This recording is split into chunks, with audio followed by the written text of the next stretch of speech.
가장 어려웠던 때가 아마 3차가 가장 어려웠었지. 3차의 1컷이 80점이었던 것 같은데 83점, 80점 이랬던 것 같고 4차부터 물론 4차도 어렵긴 했지만 뭐 3차만큼은 아니었죠. 그러고 난 다음에 제가 아까 전에 5차에 대해서 물어본 이유가 5차부터가 문제가 쉬워졌단 말이지. 그래서 5차 등급컷 지난주에 얘기했죠? 얘기 안 했어? 5차 등급컷이 그렇지. 우리가 지난주에는 5차 등급컷을 알 수가 없었지. 그래 맞아. 5차 등급컷이 92점인가 그래. 화작이 92점, 그 다음에 언매가 90점. 그래서 오늘 6차 우리가 오늘 본 거 6차 등급컷도 봤는데 내가 개인적으로 이거 지난주에 풀 때는 5차보다는 조금 어렵다 이런 느낌이었거든. 그런데 결과는 다릅니다. 5차보다도 점수가 높네. 93점. 1점이 더 높아졌어요. 93점, 91점, 92점, 93점, 92점인가? 이랬던 것 같아. 이번에 풀었던 게. 그러니까 생각보다 국어를 잘하는 사람이 이렇게 만나는 생각이 또 들기도 하고, 이걸 또 지난번에 얘기했던 것처럼 너무 어려운데 막 80점 중반 이렇게 나왔으니까 이게 그 앱도 있잖아. 이감 앱 알아?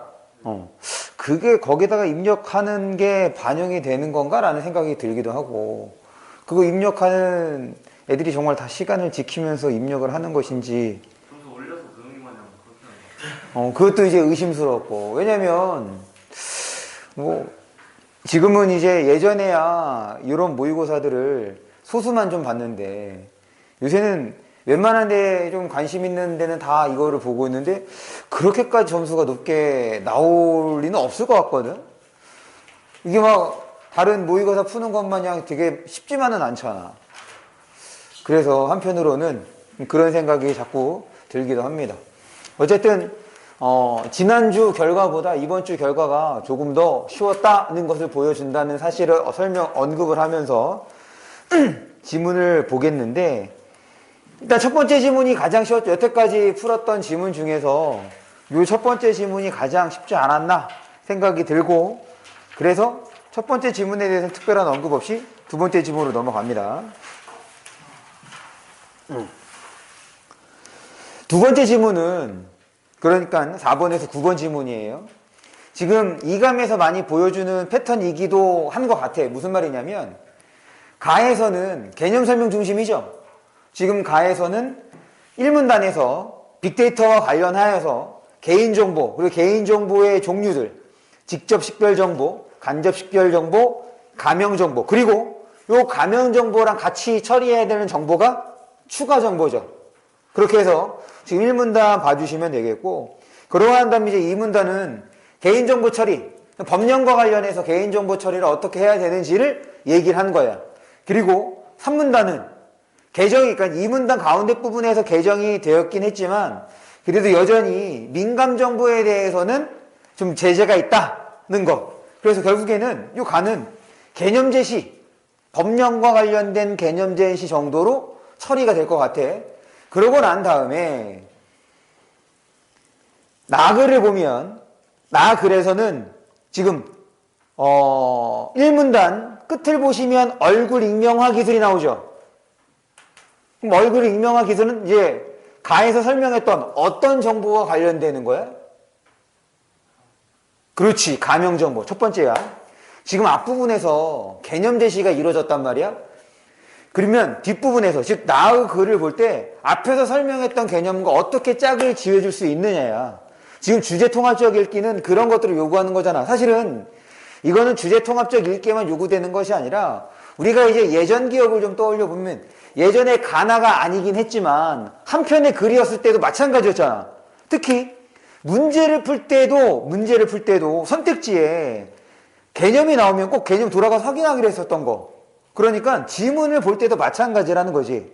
지문을 볼 때도 개념이랑 연결이 될 수 있는 것들은 꼭 연결시키면서, 여기서 그 첫 번째가 얼굴 익명화 기술을 봤을 때 지금 가에서 언급됐던 가명 정보와 관련 지을 수 있느냐? 그래서 사실 글의 구조는 뻔하잖아. 왜냐면 지금 이문단, 나에서 이문단입니다. 나에서 이제 이문단은 그 얼굴 익명화 기술과 관련해서 안전성이라는 개념하고 유용성이라는 개념을 제시하고 난 다음에 3문단부터는 얼굴 익명화 기술 중에는 거기다가 묽게 표시해 주세요. 3문단 첫 번째 줄. 얼굴 익명화 기술 중에는, 그래서 얼굴 익명화 기술 중에 기역, 니은, 디귿을 설명하고 있는 거지. 그럴 때 아까 다시 나에서 이제 1문단, 나에서 1문단 왔을 때 지금 얼굴 익명화 기술하고 가명 정보하고 매칭이 됐단 말이야. 그러면은 우리가 가에서 1문단 볼 때 가명 정보랑 같이 처리해야 되는 정보가 추가 정보였던 거지. 그러면 당연히 나에서도 뭐가 이루어져야 돼? 추가 정보와 관련해서 연결될 수 있는 무언가가 발견되어야지. 그게 바로 뭐냐? 니은과 관련되죠? 이미지 암호화. 바로 복호화 키가 되는 거지. 복호화 키를 통해서 요게 바로 추가 정보구나. 요거를 이제 여러분들이 적절하게 처리했는지를 요구하는 문제가 8번 문제. 그래서 8번의 답은 4번입니다.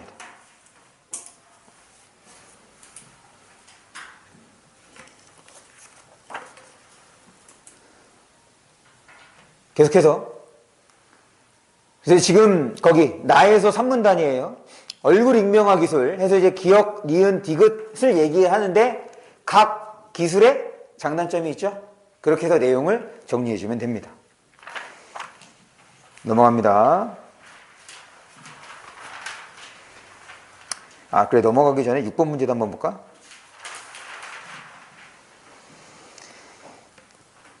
이제 요런 게 추론하는 걸로 사실은 이제 8번과 같은 문제는 원체 패턴화된 게 많아서 우리가 좀 쉽게 접근하는 경향이 있을 수 있는데 6번의 경우는 순수 독해력이라고 할 수 있겠죠. 추론할 수 있는 능력이 어느 정도 되는지를 확인해 볼 수 있는. 그러니까 지금 요 지문에서 6번하고 8번 문제를 어느 정도 선에서 처리가 됐느냐가 지금 이 지문의 관건, 점수와 관련된 관건이라고 볼 수가 있을 것 같습니다. 넘어갑니다.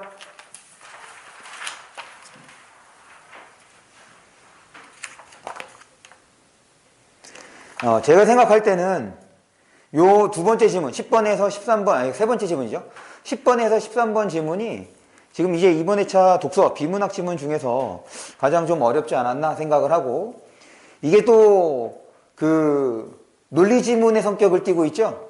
그러다 보니까 그 내용을 적절하게 처리하는 일도 중요한데, 논리 지문은 일단 문장 자체를 여러분들이 좀 잘 봐야 돼. 이때 잘 본다는 얘기는 최소한 뭐에 대한 얘기인지를 좀 정확하게 인지하고, 거기에 또 주의할 게 뭐가 있냐면 지금 네모친 1문단에서 네모친 부분 봅니다. 가치의 비교 불가능성이야. 이제 부정 표현을 썼죠. 가능하지 못하다야. 그 다음에 지금 그것이 들어있는 그 다음 줄을 보면 가치의 비교 불가능성을 인정하면 합리적 선택조차 가능하지 않음을 받아들여야 된다. 가능하지 않다. 또 부정 표현이지. 그리고 그 다음 줄에서는 합리적 선택에 따르는 것이라 보는 철학자들은 가치의 비교 불가능성을 의심한대. 그걸 또 부정하고 있죠. 그래서 지금 이 지문은 부정문을 어떻게 좀 처리하면서 보는지가 정보를 좀 덜 헷갈리면서 처리할 수 있었던 방법이지 않나 생각을 하고, 이제 이 지문은 글의 흐름을 좀 여러분들이 따져볼 수 있는 그런 지문이기도 합니다. 봐봐. 지금 1문단 끝에서 가치의 비교 불가능성을 의심스러운 것으로 여긴데, 그렇다는 얘기는 합리적 선택이라는 얘기인 거지. 그래서 그 합리적 선택이라는 얘기가 몇 번째 문단부터 나오냐면 3문단에 이제 파핏이라는 철학자가 등장해서 얘기를 하는 거죠. 그럼 이제 2문단은 가치의 비교 불가능성에 대한 설명이지. 그러고 난 다음에 이제 3문단 들어온 거야. 그래서 3문단을 들어왔는데 지금 앞에서 2문단을 보시면 여기에서 얘기하는 것이 2문단에서 두 번째 줄 끝입니다. A와 B의 가치 사이에 보다 크다, 보다 작다, 서로 같다, 이런 표현이 안 되는 것이 불가능성에 대한 거지. 그러면은 이런 표현이 안 되는 것이 이런 것이래, 불가능성이래. 그러면 이런 것들 중에 하나로 처리가 되어야 한다는 거잖아. 그래서 3문단에서는 거칠지만 어떻다는 거야? 동일하다는 얘기인 거죠. 거칠지만 동일한 관계에 있고, 그리고 또 어떤 측면에서는 비교될 수 있다. 됐어? 그래서 뭐가 가능하다? 비교가 가능하다. 비교가 가능하니 뭐가 된다는 거야? 합리적 선택이 가능해진다. 이렇게 되는 거지. 그런데 지금 팝핏을 설명할 때 한 가지가 설명이 안 됐어. 뭐가 설명이 안 되냐? 지금 1문단 끝에서 의도적 행위랑 합리적 선택 얘기했지.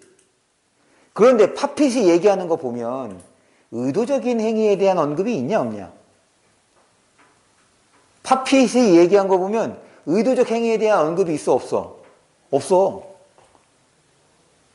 재밌는 건 이 의도적인 행위가 의도적이라는 말이 어디서 쓰여? 그 밑에 나오는 라치에서 쓰이죠. 그리고 4문단입니다. 이제 라치 부분이야.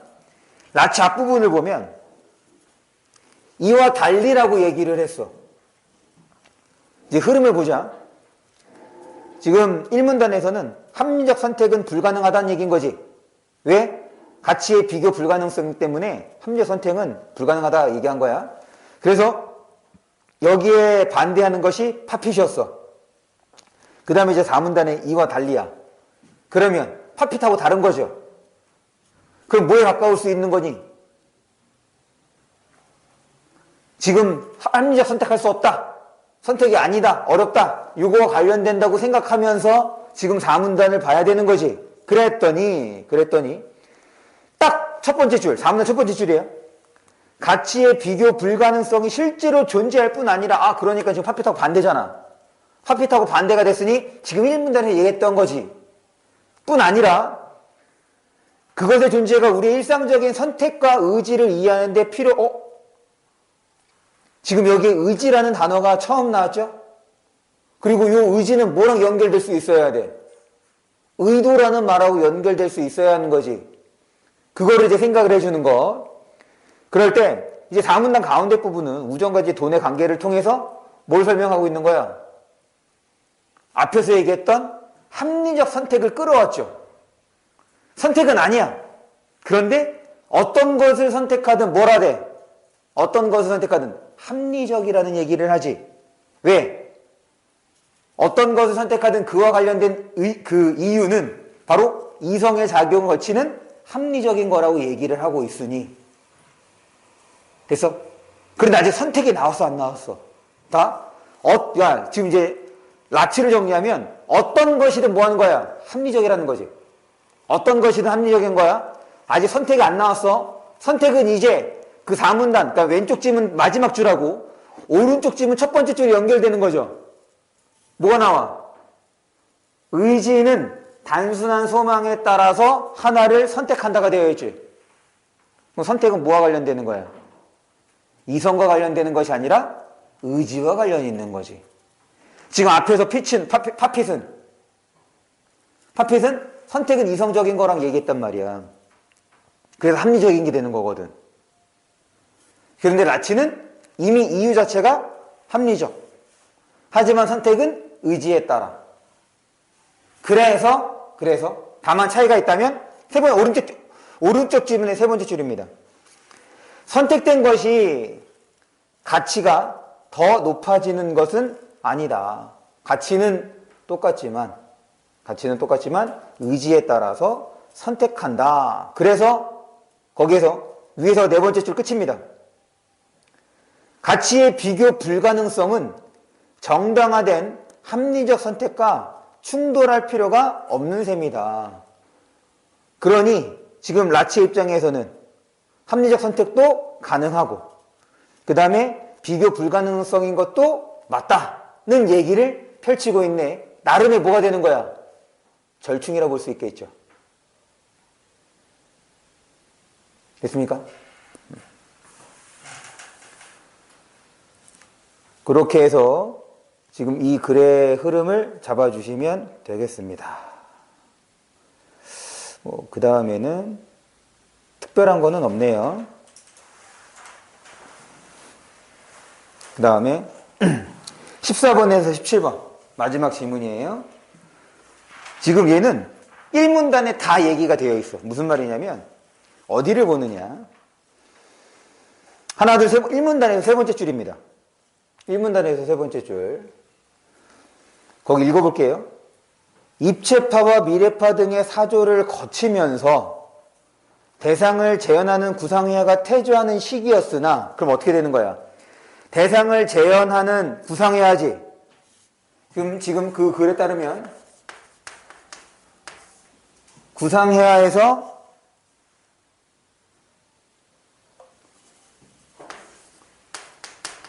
입체파와 미래파가 되는 거지. 계속 아직 추상미술이 본격화되지는 않았던 만큼 이렇게 되는 거죠. 계속 그의 작품은 미처 볼 수 없었던 새로운 시도로 여겨졌는데 바로 절대주의. 그러니까 이 입체파와 미래파 사이에 여기에 절대주의가 있는 거지. 그러니 이 글은 어떻게 설명하고 있느냐? 입체파와 절대주의의 공통점과 차이점. 이게 이문단. 됐어? 그러고 난 다음에 봐봐. 지금 이게 글이 이런 흐름이잖아. 지금 시간에 따라서. 그러거나 공통점과 차이점이야. 그래서 뭐 설명해? 이문단 끝 가운데 부분부터는 절대주의에 대한 설명을 하죠. 그러고 난 다음에 3문단에서 지금 이 글에서 설명할 핵심 대상은 절대주의인 거니까 3문단에서 절대주의 설명하지. 그 다음에 4문단 첫 번째 줄이야. 4문단 첫 번째 줄 보면 절대주의 화면 구성은 거기 추상화가인 칸딘스키가 여러 색채와 그 다음에 이제 뭐가 나오는 거야? 4문단에서 추상미술 나오는 거 아니야? 맞죠? 그러니까 이번에는 마지막 4문단에서는 얘와 얘의 공통점과 차이점이지. 그래서 그 다음에 뭐가 나와? 16번입니다. 그러고 난 다음에 이제 몬드리안. 여기에 이제 문제로 몬드리안이 들어가서 이 전체와의 이제 공통점과 차이점을 견주는 문제가 16번. 그래서 지금 1문단에서 거치면서 그렇게 얘기를 했던 것이 지금 문단의 흐름에 다 그대로 반영이 됐던 거다. 이렇게 이 글을 읽어줬으면 잘 읽은 거라 볼 수가 있겠고, 그런 측면에서 아마 크게 어려움은 없었을 것 같은데 17번 문제를 의외로 이제 많이 틀리더라고. 17번 문제. 요 17번 문제가 충분히 함정에 빠질 수 있는, 그러니까 밑줄이 들어있으면 항상 그 밑줄이 들어있는 문장 바꿔봐서 그 문장이 맞는지 맞지 않는지를 따져봐야 하는 것. 만약에 이제 17번 문제를 틀렸다고 하면 한번 그 부분을 좀 확인을 해주세요. 바로 문학 들어갑니다. 요 18번에서 23번 지문은, 18번에서 23번 지문은 연계 작품이 아니죠? 이건 비연계 소설인데, 지금 비연계 소설이다 보니까 앞부분의 줄거리에서 많은 정보를 제공하고 있다. 지금 앞부분의 줄거리에서 여러분들이 반응해야 되는 건 첫 번째, 한국전쟁. 그 다음에 평양이야라고 얘기를 했으니 한영덕은 북한 측이 되는 거지. 그런데 재밌는 건 두 번째 줄이야. 앞부분 줄거리 두 번째 줄. 사상이 투철하지 않다는 이유로, 개성적 인물이지. 북한 체제에 있으면서 사상이 투철하지 않아. 됐어?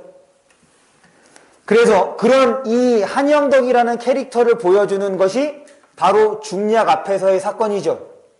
그럴 때 이 한영덕이라는 인물하고 대비되는, 대조가 되는 인물이 또 있지? 누구야? 그렇지. 뭐라고? 그렇지. 원장. 그런데 원장은 직접 등장하지 않죠. 중략 앞에서. 중략 앞에서는 누구랑 대조를 이룰 수 있나? 젊은 의사지. 왜냐면 젊은 의사를 통해서, 그러니까 젊은 의사는 지금 원장의 대리잖아. 원장이 시키는 대로 하고 있는 거 아니야. 그러니까 이 중략 앞에서는 한영덕이라는 캐릭터를 메인으로, 그 다음에 그 주변의 인물들을 처리를 해주면 되겠죠? 그 대초점에 있는 것이 젊은 의사이고, 그 다음에 한영덕과 같은 팀을 이루는 사람들. 됐어? 그러고 난 다음에 중략 이후야. 중략 이후에는 이제 원장이 등장해서 원장이 어떤 캐릭터인지를 확인해 볼 수 있는 거지. 따라서 요 작품은 앞부분의 줄거리를 통해서 캐릭터를 여러분들이 얼만큼 파악할 수 있었느냐, 사건을 중심으로 캐릭터를 파악할 수 있는 능력을 점검해 볼 수 있는 지문이라고 생각을 합니다. 그리고 이제 뒤에 이어지는 건 어렵지 않은 게, 지금 앞에서 이 소설 파악이 되면 뒤에 나오는 내용은 충분히 따라올 수 있는 거지. 그 이후의 사건들이 되고, 그리고 앞에서의 한영덕이라는 캐릭터가 구축이 됐기 때문에 그걸 바탕으로 뒷부분은 좀 빠르게 처리할 수 있지 않았을까, 그렇게 좀 생각을 합니다. 넘어갈게요.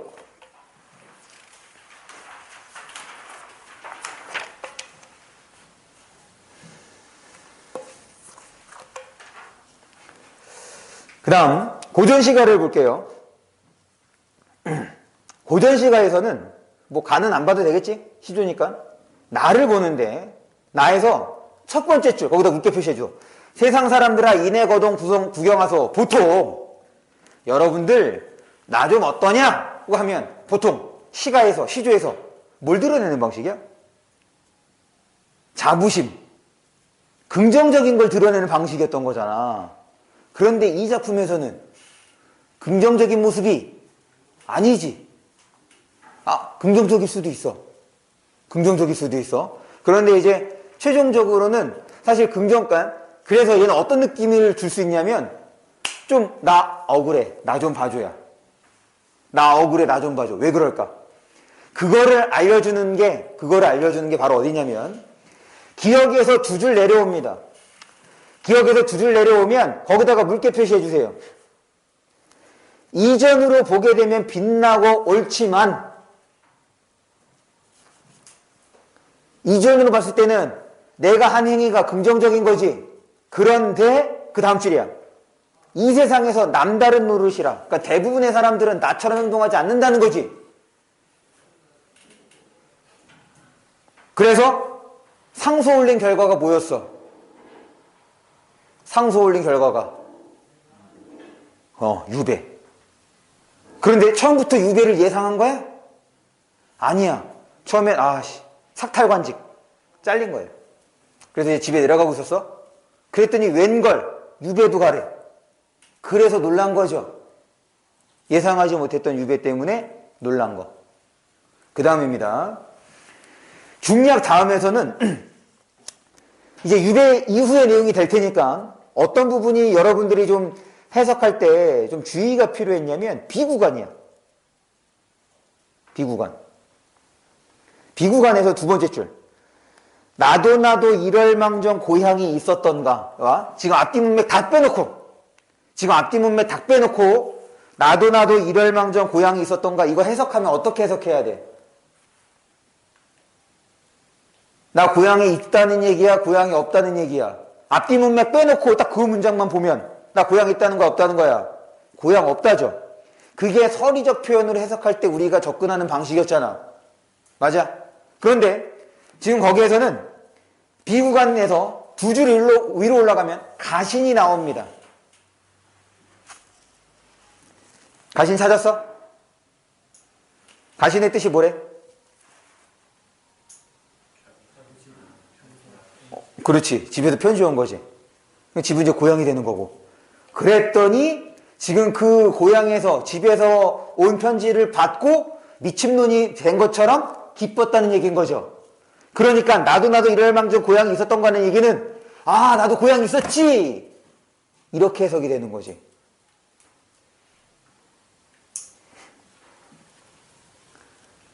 됐죠? 그래서 요 지문에서는 이렇게 두 구간을 여러분들이 적절하게 해석을 했느냐 그렇지 못하냐와 이제 문제 풀 때에 관련이 있다. 이렇게 봐주시면 좋을 것 같아요. 넘어갑니다.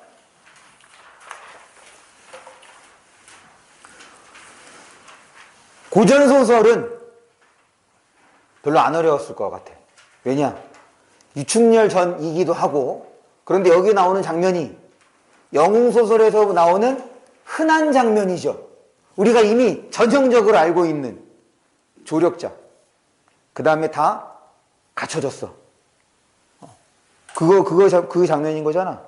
그래서 여기는 특별하게 어려움 없이 처리가 됐을 거라 생각을 합니다. 그냥 넘어갈게요. 31번에서 34번. 우리가 이제 시를 볼 때, 지금 가작품은 이제 처음 보는 작품인데, 시에서의 세부적이고 구체적인 내용은 본문에서 확인을, 약간 문제를 통해서 접근을 하는 거야. 일단은 이 시의 전반적인 분위기, 그래 화자가 어떤 상황에서 어떤 정서를 느끼는 것인지를 큰 틀에서 잡아주고, 세부적인 내용은 다시 문제를 통해서 본문도 좀 보고 그렇게 해서 접근해야지 여러분들이 제대로 문제를 풀 수가 있겠다. 그럴 때 이 작품은 봐봐. 1년 끝났네. 1년에서 세 번째 줄을 보면 쓸쓸하니, 화자는 지금 어떤 거예요? 쓸쓸한 상태인 거죠. 화자의 정서는 쓸쓸한 거야. 그런데 재밌는 건 2년하고 3년에 나오는 모습들, 2년하고 3년에 나오는 모습들은 어떤 모습들이야? 긍정적인 모습이야? 부정적인 모습이야? 긍정적인 모습이죠. 왜냐면 지금 일상의 모습을 드러내는데 부정적 표현이 있어 없어? 없어. 그러면 긍정적인 거야. 더군다나 3년을 봅니다. 3년에서 지금 칠성곡이라는 고기가 쩌벙쩌벙 뛰도는 소리가 호수에서 들려오는데, 그런 호수는 그 마지막 줄이야. 들쭉이 한불 새까마니 익어간 망연한 벌판이래. 그러니까 지금 그 벌판에 다 과일이 쫙 열려있는 상태인 거지. 그럼 이거 풍족한 모습, 풍요로운 모습 아니야? 그러니까 지금 1년에서 화제의 정서를 직접적으로 제시했어. 그런데 주변의 풍경은 긍정적인 모습이었네 정도로 그냥 하고선 이제 문제로 들어가서, 문제에서 세부적인 요소를 요구하면 그 선택지에 맞춰서 생각해주면 되는 거야. 너무 어렵게 접근하지 마세요. 나작품은 설명 안 해도 되겠죠? 그러면 요거를 나눠드릴 테니까 지금 한번 채점을 해보기 바랍니다. 오늘 그 문제가 그렇게 막 지문이 어렵지 않아서 다른 거를 한번 좀 풀어볼 테니까 일단 얘를 좀 채점을 해봅시다. 아이고.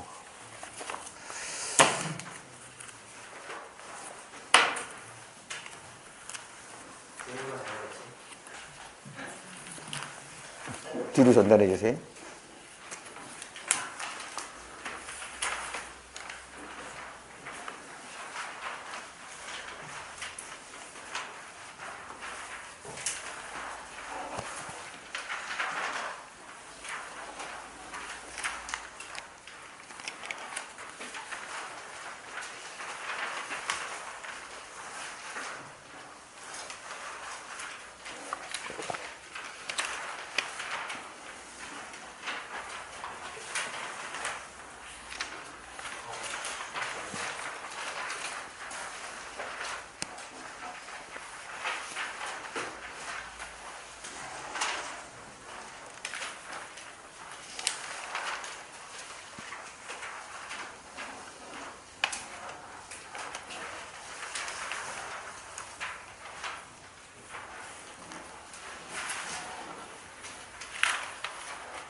선택 과목은 채점이 안 되죠? 내가 선택 과목은 복사를 안 해서. 그럼 일단 틀린 거 한번 보시고, 틀린 거 한번 보시고, 제가 해설지는 한 5분 뒤에, 5분 뒤에 나눠 드릴게요.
채점 다 했으면 한번 점수도 산출해서 제가 좀 볼 수 있게 해주세요.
점수 좀 볼까요? 네.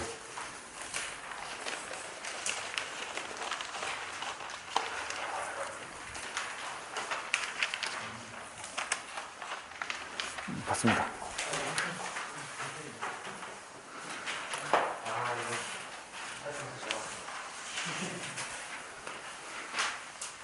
오, 굿. 네.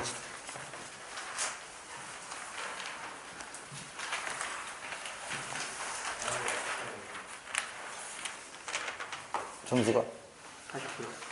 몇이라고? 89. 89?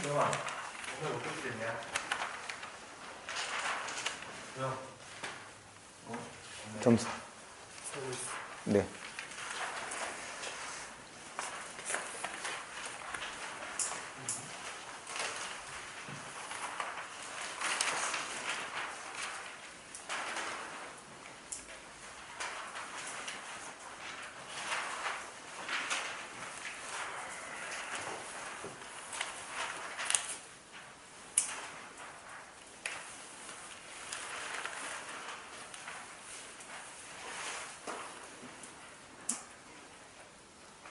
점수.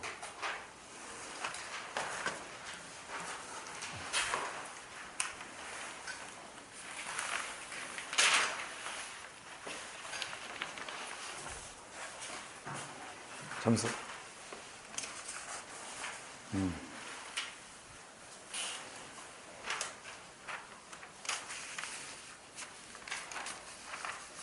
점수.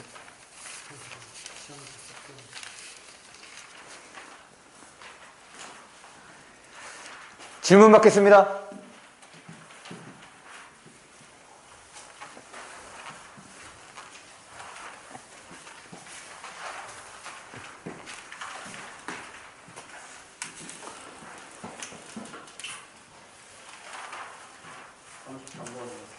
네.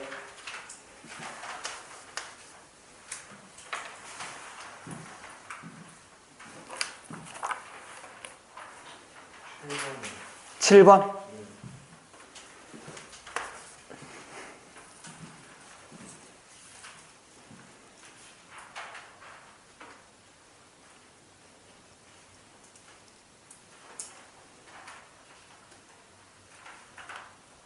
네, 그럼 두 개만 설명할게요.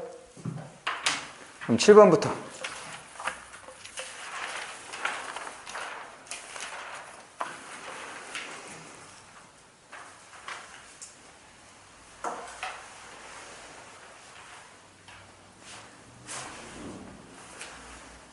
요거는 이번은 직접적인 정보는 아니고 추론해야 하는 정보야. 그럴 때 지금 이제 기억은 이미지 필터링에서 가로 거기 기억에서 하나 둘 세 줄 내려오면 가로 4 세로 4 16개의 화소들을 어떻게 한대? 평균한 값이래. 그럼 그 중에 하나는 평균값에 해당하는 것이 있을 수 있겠죠? 마찬가지로 지금 이제 이미지 암호화의 경우는 거기 D입니다. 알파벳 D. D에서 두 줄 내려올게. 한 줄만 내려올게. 한 줄 내려서 끝에. 오른쪽 끝이야. 화소들을 두 화소씩 짝지어 각각 발기값을 서로 바꾸는 거야. 근데 이 짝지은 두 개가 같은 값일 수도 있겠지. 그래서 얘는 좀 추론이 필요한 거야. 자, 요건 한 번에 판단 못할 수 있습니다. 추론이니까. 그러면 이제 나머지 정보들은 요거 빼고 나머지 정보들은 직접 나온 정보야. 그래서 요거를 지워가 나가는 방식으로도 이제 답을 따져볼 수가 있었을 거다. 그거 확인해 주면 될 것 같아요. 넘어갑니다. 그 다음에 33번 문제.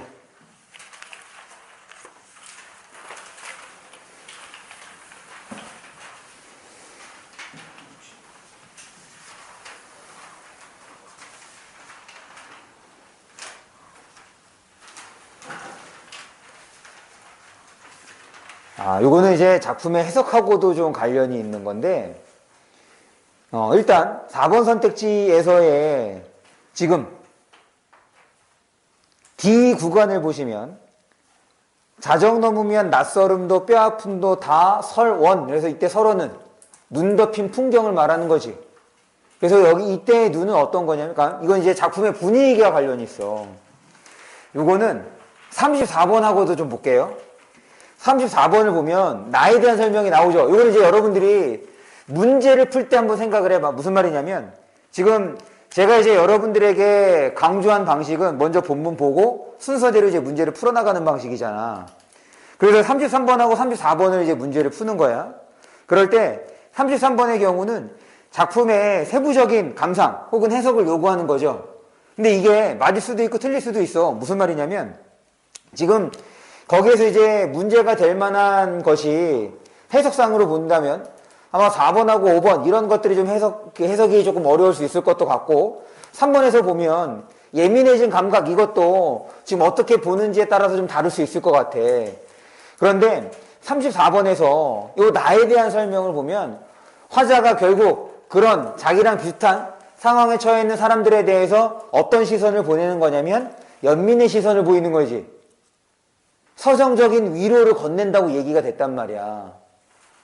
그런 측면에서 보면 지금 4번 선택지에서 결국 그렇게 되면 좌절한 사람들의 마음 상태를 부각한데 그러면 지금 연민이 되니 안 되니? 연민이 안 되죠. 지금 이 서론은 그런 낯설음과 그 다음에 뼈아픔을 어떻게 해주는 거냐면 덮어주는 거야. 눈 덮이면 어떻게 되면 일정한 모습이죠. 그래서 눈길을 여러분들이 조심해야 되는 이유가 웅덩이가 있는 곳도 웅덩이가 없는 곳이랑 큰 차이가 안 난단 말이야. 그러니까 그런 굴곡의 인생들이 여기에서의 눈은 덮어주는 거라고.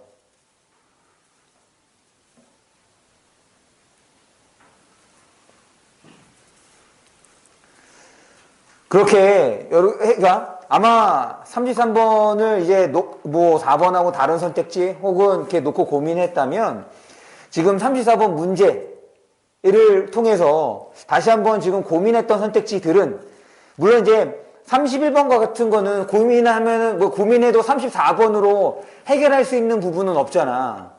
그런데 이제 나머지 특히 33번의 경우는 내용에 해당하는 설명이기 때문에 34번을 통해서 내용이 보충이 된다면 33번 문제도 조금 고쳐볼 수 있지 않을까? 문제 푸는 과정에서 그런 조금 뭐랄까 여유? 그냥 내가 문제를 풀었으니까 34번 하나에만 집중할 것이 아니라 만약에 딱 확실하게 내가 답이 4번인 것 같아 혹은 5번인 것 같아 그러면은 굳이 그럴 필요가 없는 거잖아. 그런데 고민했다면 그런 것들도 한번 돌아볼 필요는 있지 않을까 생각을 합니다.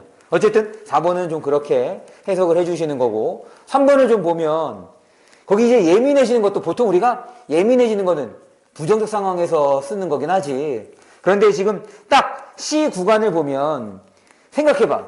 눈꽃의 화합인데 야, 어떤 걸 눈꽃이라고 하지? 어떤 게 눈꽃이야? 나뭇가지나 나뭇잎에 쌓인 것을 눈꽃이라고 하죠. 맞나?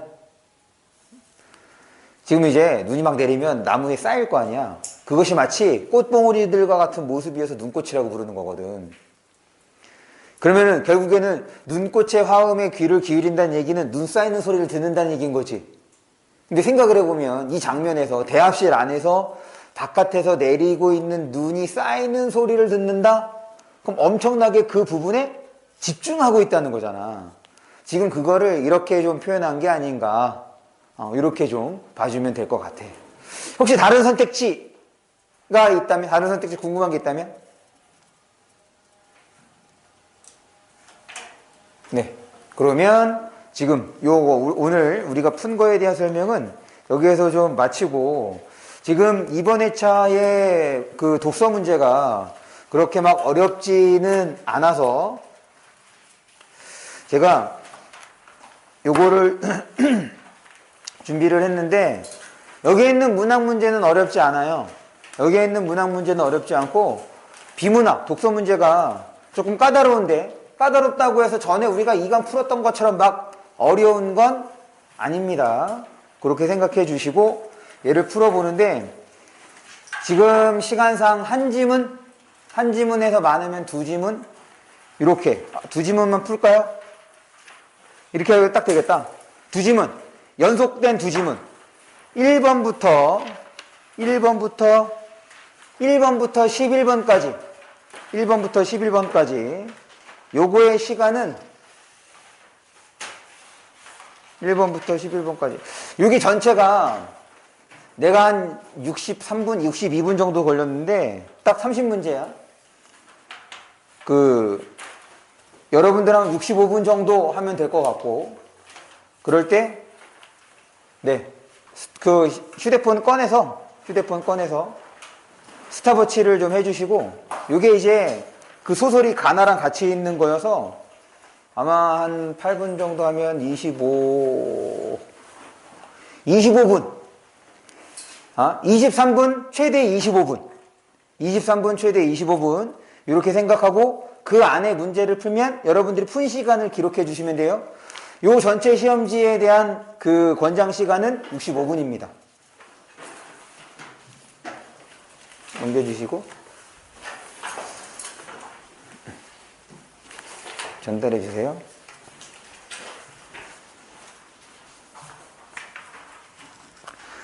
다시 1번부터 11번까지야. 1번부터 11번까지 23분, 25분 이렇게 보겠습니다. 준비됐죠? 다 스탑워치 켜주시면 돼요. 23분, 25분입니다. 저기 있는 12자 현재 31분 시작.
(20분) 경과.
(23분) 경과.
25분.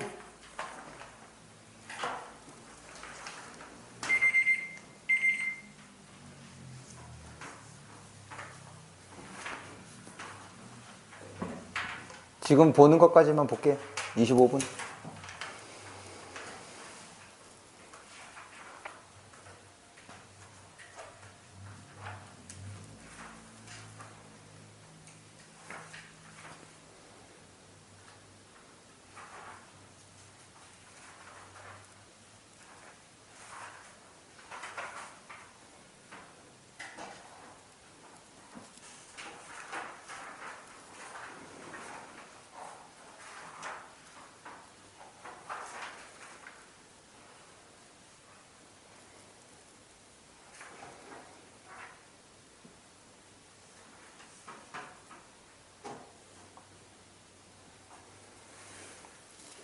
봅시다.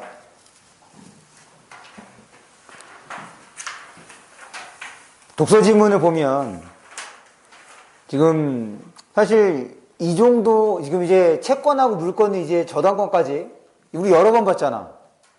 이관 모의고사에서도 보고 관술기에서도 보고 이제 채권 물건 정도는 이제 조금 익숙할 수 있지 않나 생각이 좀 들고, 어쨌든 지금 1문단에서는 개념 제시하면서 지금 이제 채권하고 물건에 대한 차이를 얘기하고 지금 물건 중에서 저당권에 대한 얘기를 합니다.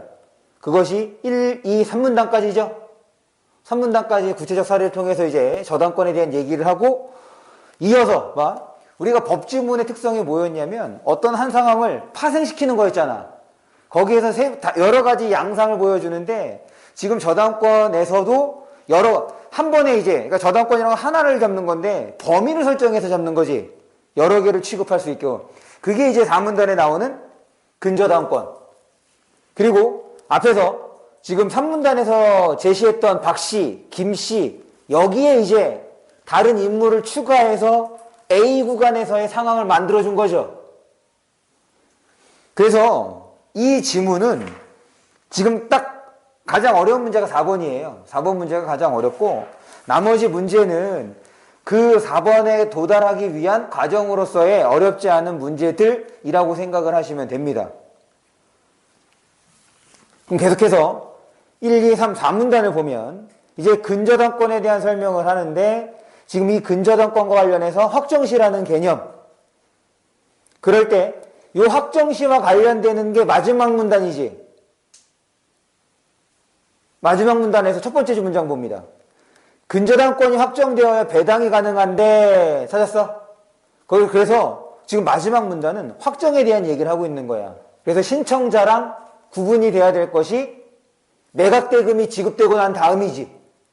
다시 거기 경매신청이랑 매각대금이 지급되고 난 다음, 매각대금이 지급, 이렇게 두 가지 확정시가 구분이 되어야겠고, 그것이 4번 문제에 적용을 해주시면 되는데, 주의할 게 4문단에서 채권 최고액이 나오죠.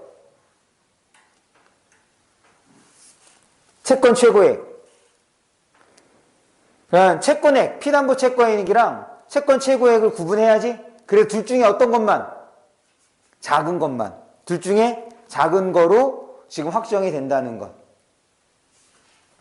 됐어? 그래서 4번 문제부터 먼저 볼게요. 4번 문제 봅니다. A를 참고하여 보기를 이해한 내용으로 적절하지 않은 거래. 보기를 읽어볼게요. 김씨가 기한 내 채무를 변제하지 못한 상황에서 특별히 따로 정한 것 없이 제2번 근저당권자가 경매를 신청했다. 그래서 지금 표를 보면 지금 이제 A를 참고하여 라고 얘기를 했으니 이씨가 1번 우선순위지, 최씨가 3번, 박씨가 2번 확인했죠? 그러고 난 다음에 누가 신청했냐면 2번이 신청했으니까 박씨가 신청한 거야. 그러면 경매 신청 시에 확정되는 건 박씨의 2억이 확정되는 거지. 됐어? 그럼 나머지 최씨와 이씨의 경우는 매각대금이 완납이 되는 시기인 금액. 그래서 이씨의 경우는 채권액이 8억이 되는 거고, 최씨의 경우는 4억인데, 이씨의 경우는 채권 최고액이 얼마였어? 6억이죠. 다시 이 C의 경우 채권 최고액이 얼마였다? 6억이었다. 그러니 둘 중에서 낮은 금액이지. 그럼 뭐가 되는 거야? 이 C가 받을 수 있는 건 8억이 아니라 6억이 되는 거고. 그 다음에 최 C의 경우는 채권 최고액이 얼마였어? 4억이죠. 4억이야. 그러니까 그대로 4억이 이제 채권액이 받을 수 있는 채권액이 됐다. 됐죠? 그러고 난 다음에 지금 확정이 됐으니 이제 배분해야 되지. 그럼 어떻게 배분해야 돼? 우선순위에 따라서. 지금 매각대금이 9억이었으니까 제일 먼저 누가 받아? 1번인 이 씨가? 그렇지. 지금 9억 중에서 6억을 받지. 그 다음이 2번인 박 씨가 얼마? 그렇지. 2억. 최 씨는 얼마를 받아야 되는데? 4억을 받아야 되는데 지금 받을 수 있는 금액이 우선순위 때문에 1억밖에 안 되죠. 그래서 4번의 답은 3번입니다. 그 다음 6번에서 11번 볼게요. 6번에서 11번은 가지문이야. 가지문을 보시면 세 번째 줄입니다. 가지문 앞부분 줄거리에서 세 번째 줄. 200년쯤 뒤에 판문점을 상상한대. 그러면 이렇게 되는 거지. 지금 여기에서 상황은 200년 후에서 지금 현재의 모습을 비판하고 있는 거죠. 됐어? 그 다음 웰컴 투 동막골. 23번 장면에서는 남한군과 북한군의 대립이지. 그런데 이 대립 상황에 맞지 않는 인물들이 있죠. 바로 동막골 주민들, 달수랑 달수처. 맞지? 지금 이 부분이 이제 바로 웃음을 유발할 수 있는, 그리고 이런 극적 상황에서 웃음이 유발되면 긴장은 이완되는 거고, 그렇게 좀 생각해 주시고, 그럴 때 A 구간입니다. A 구간을 보면 지금 이제 이 북한군이 빈총을 버리고 이제 수류탄을 들었단 말이야. 그런데 그 수류탄이 어떻게 됐어? 불발탄이 된 거지, 처음에. 그래서 어떻게 된 거야? 긴장이 풀어진 거지. 그런데 재밌는 건 이거를 던지고 나니 다시 어떻게 돼? 긴장감이 도는 거죠. 왜? 불발탄이 됐으니까 나머지 수류탄에 대해서도 미심쩍은 거 아니야. 그래서 이제 좀 그 대립관계가 이완이 됐다가 그 불발탄이 터지는 바람에 다시 긴장이 되는데, 터질 때는 긴장이 될 수 있는 거야. 근데 문제는 터지고 난 다음에 상황이 좀 비현실적이지. 팝콘이 튀기고, 그럼 거기서 다시 어떻게 돼야 돼? 그 장면에서는 또 이완이 돼야겠죠. 그렇게 생각해 주시면 되겠습니다. 그러면